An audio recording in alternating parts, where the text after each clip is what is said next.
Voter তালিকার নিবিড় সংশোধন বা এসআইআর এর চূড়ান্ত তালিকা প্রকাশ করা হচ্ছে শনিবার, অর্থাৎ আর কয়েক ঘন্টা, এখন থেকে আর কয়েক ঘন্টা, অর্থাৎ 28শে ফেব্রুয়ারি 2026।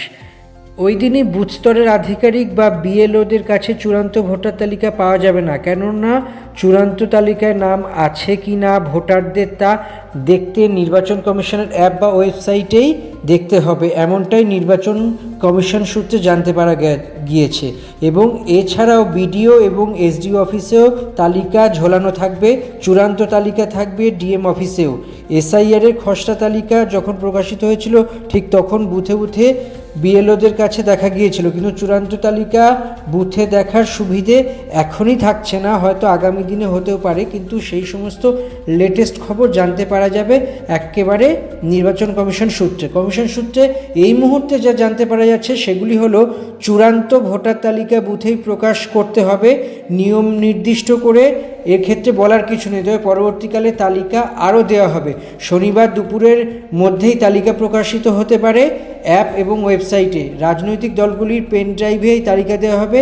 এসডিও, ডিই অর্থাৎ জেলা নির্বাচনী আধিকারিক, বিডিও দপ্তরেও থাকবে তালিকার হার্ড কপি, ভোটাররা সেখানে গিয়ে দেখতে পারবেন। এছাড়া অনলাইনে তো দেখতেই পারবেন। আপাতত এই তালিকা থেকে 5 থেকে 6 লক্ষ নাম বাদ যাওয়ার একটা হিসেব পাওয়া গিয়েছে, তবে তালিকা প্রকাশ হওয়ার পরেই সম্পূর্ণ তথ্য জানা যাবে, কার নাম থাকলো কার নাম থাকলো না, বা কার নামের কতখানি কি কারণে থাকলো না বা কি কারণে থাকলো, এই সমস্ত কিছুই একদম পরিষ্কার, জলবৎ তরলং অর্থাৎ জলের মতো পরিষ্কার হয়ে যাবে। শুক্রবার থেকেই তালিকা ছাপানোর কাজ ইতিমধ্যেই শুরু হয়ে গিয়েছে। সুপ্রিম কোর্টের নির্দেশে তথ্যগত অসঙ্গতির বিচার করেছেন কলকাতা হাইকোর্টের নিযুক্ত বিচার বিভাগীয় আধিকারিকেরা, যাদের নাম পরবর্তীতে যাচাই করা হবে। যাদের নাম চূড়ান্ত তালিকায় আছে সেই মতো প্রকাশ করা হবে।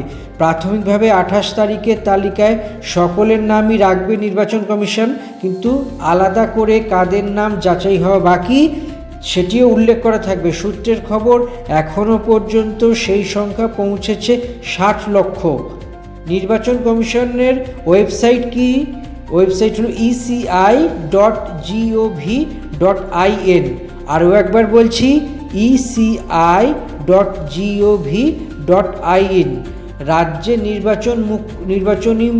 মুখ্য নির্বাচনী আধিকারিকের দপ্তরের ওয়েবসাইট হলো eco.westbengal.wb.gov.in।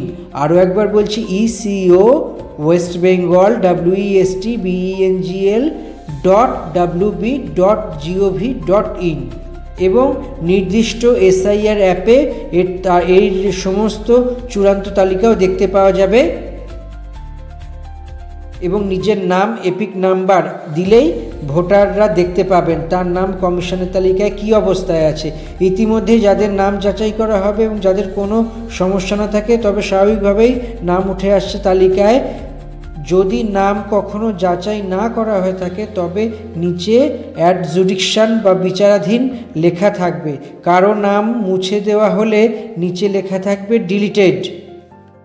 এবং একই সঙ্গে আরও এই সংক্রান্ত আরও নানান তথ্য, যেগুলি সংক্ষেপে অত্যন্ত জেনে রাখা দরকার। ভোটার তালিকার বিশেষ নিবিড় সংশোধন পত্রটি হলো এসআইআর শুরু হয়ে গিয়েছে পশ্চিমবঙ্গে। গ্রামাঞ্চল থেকে শহরাঞ্চল, বাড়িতে বাড়িতে পৌঁছে ইতিমধ্যে নির্বাচন কমিশনের যেই বুথ স্তরের আধিকারিক ছিলেন, বিএলও, তারা কাজ শুরু করে ফেলেছিলেন। শুরু হয়ে গিয়েছিল এনুমারেশন ফর্ম বিলি, এবং শুধু পশ্চিমবঙ্গ নয়, দেশের প্রায় 11টি রাজ্য এবং কেন্দ্রশাসিত অঞ্চলেও একই সঙ্গে এটি করা হয়েছে এসআইআর-এর কাজ। যারা কর্মসূত্রে বাইরে থাকেন তাদের অনলাইনে এনুমারেশন ফর্ম ফিল আপ করার ব্যবস্থাই রয়েছে। 28শে ফেব্রুয়ারি কথার মতো, যেমন যা বলা হয়েছে, 28শে ফেব্রুয়ারি এই তালিকা প্রকাশ করা হচ্ছে। কোথায় কিভাবে দেখবেন তাও বলা হয়ে গেছে। এসআইআর-এর প্রধান বিচারপতির বৈঠকে বিশেষ রোল অবজারভার কেন? নবান্নের আপত্তি ও জবাব দিয়েছে এই বিষয়ে সিইও, মুখ্য নির্বাচনী কমিশনার বা আধিকারিক এসআইআর নিয়ে প্রায় 1.5 ঘন্টার বৈঠক কলকাতা হাইকোর্টে। কমিশন এবং প্রশাসনের সঙ্গে আলোচনায় কী সিদ্ধান্ত এসেছে তার আগেই তো বিশেষটি জানানো হয়েছে। এসআইআরের কাজে ব্যস্ত রয়েছেন বিচারক। সিবিআই আদালতে পিছিয়ে গেল আরজিকর দুর্নীতির চার্জশিট গঠন।